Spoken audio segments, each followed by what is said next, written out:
Hello there and welcome back to England. So, we are currently recovering from my disastrous, well, I guess I should call it, my disastrous choice of actually allowing, how should I put this, to make it easy, trying to change my religion backfired, but I got some free troops out of this, so it didn't all go horrible. The goal of this war will more or less just be to secure the Portuguese colonies here. I have no idea if we'll actually be able to pull that off, and of course we'll also be aiming at taking Bermuda here. Of course, once again, in an attempt to completely get Portugal out of the colonization race. That is basically what this war is for. I was hoping that France will be able to fight this for me on its own, but it doesn't really seem like that is a very good option to use. So I think I will have to ship at least some of my troops over to the mainland in an effort to help. I think I'll also go ahead and actually hire land connecting just to make sure that all my armies in Europe are actually 16,000 men. Get the, I guess I should say get the, what's it called? Not synergy, but whatever it's called when everything looks the same. That's basically what I'm trying to get at here. Which one of my colonies are completed? This one, the Portuguese stolen one. Well, that's fine. There is actually some English Colombian peasants, but they're not anything that I would be worried about. We'll, however, continue with what we're currently doing. English Mexico here will most likely conquer a lot of land on its own, so I have no idea if I actually want to go on natives. I might, but we'll wait and see. For now, however, I'll land my troops here in, in northern Hispania, or Northern Castile, my Northern Castile to be perfectly precise, and hopefully here we can fight back current enemies. I should probably check out my leaders too. Do I want to keep this guy? Probably. Do I want to get him to a safe harbor? Definitely. I completely forgot about them, but hopefully he can make it. And since we're actually early in the month, I'm pretty sure that he will. We'll see how it goes. For now, however, we'll focus on the war here. And hopefully we can make something work.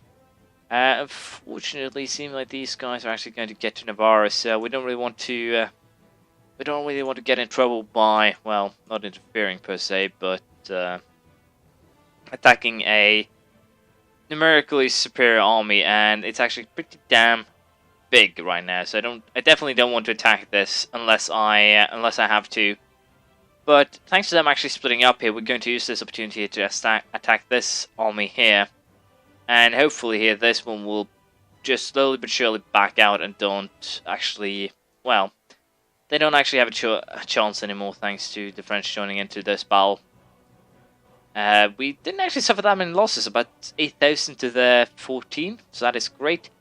What I am going to do is move into the board, allow the army itself to get back some of its morale. Then I think we're going to march on this one. But as you might imagine here, we are doing a lot better for ourselves, let's just say that. I think we'll take the land maintenance modifier guy as well, which actually means that I'm making money now, thanks to him. But as I said, the goal here is more or less to just screw over Portugal as much as possible, try and kick them out of the colonial race once and for all. We'll see how it goes.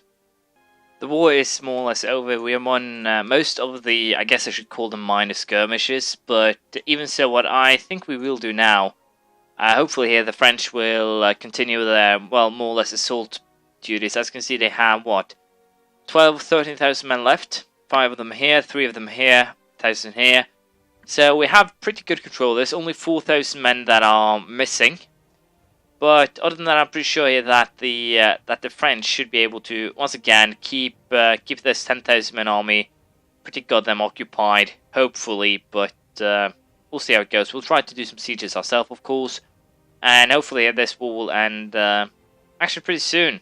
And Morocco is actually kind of helping. If they take Ceuta, I don't care if I lose it. It would have been distance overseas anyway, so I wouldn't actually gotten any benefit at all from that. The only thing I kind of actually want to complete, so to speak, is get this war done before Scotland is integrated, so I can actually kickstart the integration of Connaught or Ulster. But we'll have to see. I also would, of course, prefer to be able to integrate France, but we'll see that go. Right now, they're actually very nice to just have kind of handy, I guess I should call them. That's basically what they are. So we'll see if that actually happens. But what I think I'm going to do after I've secured the coastline by taking Portugal, I'll probably go after try to vassalize Granada and also take the Aragonese coastline, which basically means conquering Aragon and their provinces. But that's definitely part of the plan, so to speak, to take the coastline here. And after I've done that, I think I'm actually going to start vassalizing the electors of the Holy Roman Empire so that I can potentially become the Holy Roman Empire myself and pull things together there. But Irish Patriots, actually, that's a threat. I don't think my 18 transports can deal with those ships, so we'll simply have to wait for now. But I'm definitely sure we can win the war against Portugal here. I just have to keep an eye on this. It should be safe, to send these guys actually up and siege Bermuda before I actually completely forget about that and get my arse handed to me for my own stupidity, but we'll see here. So, Declaration of Indulgence. And Conventicle. Well, going to be a funny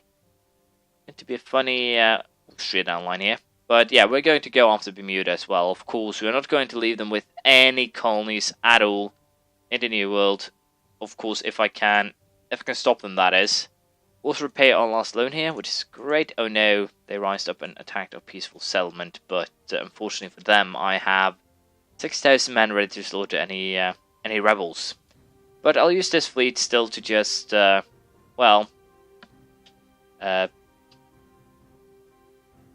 explore. That's basically it. Once again, I don't actually expect, as I said, any more resistance in the area, so sieges are pretty much all that remains. And I'll just actually allow all the sieges to be completed, and once they are, I'll get back to you. We just took military attack 11, the matchlock musket. Combat width has been increased by 2, cavalry fire by 0.5, infantry shock by 0.2. I can now use small cast iron cannons and large cast iron cannons, and I can also build barracks and weapons manufactories, which could potentially actually be quite useful. We will not be using our admin power for anything because, of course, we have to call the Portuguese lands here. I'm a little bit unsure if I can actually forcefully vassalize them down the line, but that doesn't really matter right now. For now, we'll just continue with what we have been doing, which is, of course, sieging the lands. And I'm pretty sure we'll get what we're after pretty soon.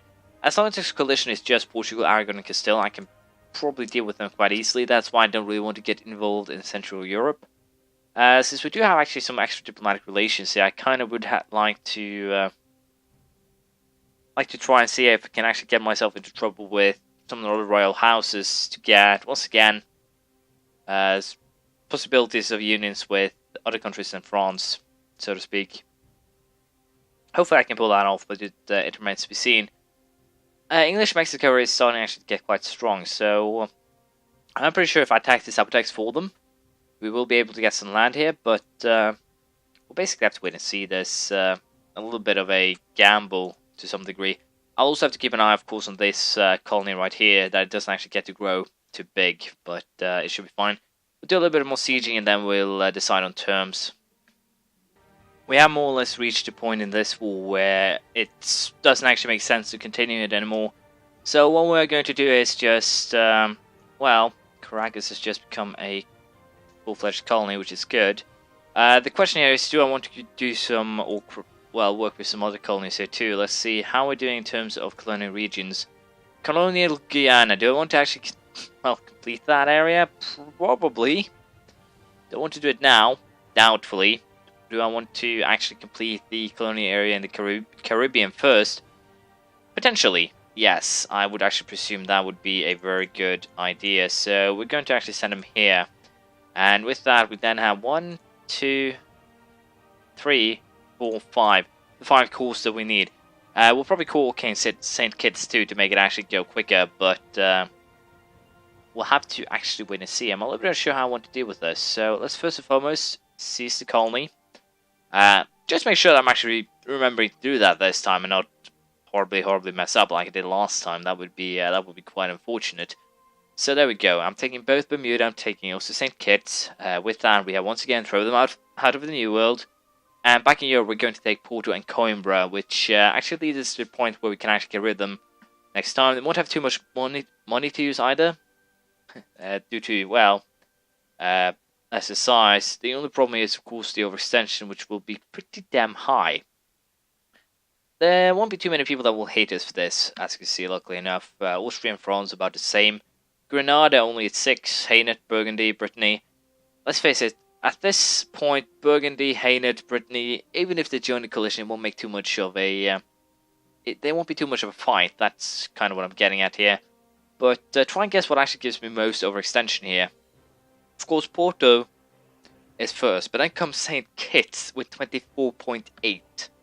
That's a colony. If that gives me that much overextension, more than Coimbra, a city that has been around for ages, then I really think the overextension on colonies needs to be revised. Basically because of the fact that it's extremely high. Of course, Bermuda, 8%, that's well, I guess it kind of makes sense, but with colonial nations, you don't get a full, how should I say it, use of the colonies either, so I really think they should lower it for the colonial colonies, but we'll see what actually happens here. As you can see, I still can push something else, but I don't think there's anything else I want to push here. We'll force to annul all treaties with Castile in order to just try and get a little bit of extra prestige out of this deal, which will definitely be helpful. So this is what we're going for. Forcing them to give up all their colonies should be useful. And let's just get straight into creating calls here. Let's first go for Bermuda, I think, and then these two. I'm a little bit unsure if I actually call St. Kitts at all. And the reason for that, or my doubt there, is simple. I have one call. I will get 2 calls. I will get a 3rd call. And 4, 5 potentially. It will take a little bit of extra time, of course, doing things this way, but at this point, I'm honestly thinking that it's the best way of doing things. I'm also going to recall the guy that's currently in Antigua, and the reason for that is fairly simple. I wanted to flip this colony into a favorable, well, not religion per se, but a favorable culture. And yeah, just a favorable culture. So we'll try and get the coring done here as painlessly as possible. Might not be possible at all to get it, well, done in a painless way, but we'll wait and see. It should be possible, and I'm pretty sure we'll be able to pull something off here. We'll see how many rebels we have to fight. Well, this is quite good. We're getting the colonial enthusiasm, which basically means that we get some extra settler chance. But the best thing is that we get another extra 25 people for our colonies a year. So that actually brings the total up to 118. And with a settler chance of, 27%, we are going to get, they are going to grow quite quickly. Which of course is great by any means. And hopefully we can, once again, get something to work. I might actually have to get, or fetch troops from Europe in order to fight potential rebels on St. Kitts, but hopefully, of course, we won't have to do that. We'll simply have to wait and see. What I will do, however, of course, we're getting reformed, we're getting everything here. I'm going to place my armies on both Porto and Coimbra, though, and the reason for that is very, very simple. By doing this, I will be able to make sure that there won't be any rebels to, well, screw up my plans. And we'll also start the just to make sure that I have Great Britain as a unified state here, we're going to annex this one as well. At this speed, I will potentially be able to... Do I want to lower the maintenance? I think I do. Potentially, I could actually take 2 or 3 loans for the purpose of building the embassy, and thus potentially starting the annexation of Galicia as well. This is, of course, kind of a gamble, but I think I will... Yeah, I'm going to do that. And we're going to take 3 loans here. It's going to be expensive, of course, to buy them back, to pay them back, but should be fine. We'll also go ahead here and reduce inflation a little bit. Didn't really help that much on the economy right now, but that's fine. We are going to build a embassy with that. We're going to get an extra diplomat, and we're probably just going to use him to either start the integration of France. I have no idea if might have actually started hating me. I have a backwards monarch. Well, that's fine. and relative power to lead, combating great power. I have no idea if personal unions actually get a. Wait, what? Is it because of my prestige? It's probably due to my prestige. It's definitely due to my prestige. I need to fight some more wars. I need to fight them personally, apparently. But hopefully I can keep the Union going. Fighting the French is going to be tough. It's going to be horrible. And I believe there was someone earlier who actually came up with the advice that potentially the France will attack their weak overlord. And that's, of course, definitely a possibility. But once again, I'm really hoping they won't do that. That would be utterly and completely horrible. So don't give them any ideas here. Well, the Portuguese are back. I didn't really keep them out, I guess. But once again, not really too much I could do about that. I'll simply have to fight them again, get most of their provinces and most of their colonies. Castile is still not a threat here. And once I take Murcia, they're out of the game. Aragon can easily be slowed down by taking Alicante. So, colonial-wise, once Portugal is out of the race, I will probably start going after Norway and to some degree Sweden. Close down the gaps. Burgundy, of course, going after Flanders, Gelre, East Frisia, Oldenburg. I'll probably just forcefully vassalize these guys, though, and annex them that way. We'll simply have to wait and see. But we'll continue next time. Thank you for watching. Please have a comment, praise, criticism, anything you feel like. And hopefully I'll see you around next time. I did just remember that a couple of people told me I had to get rid of the province that I didn't want. Unfortunately,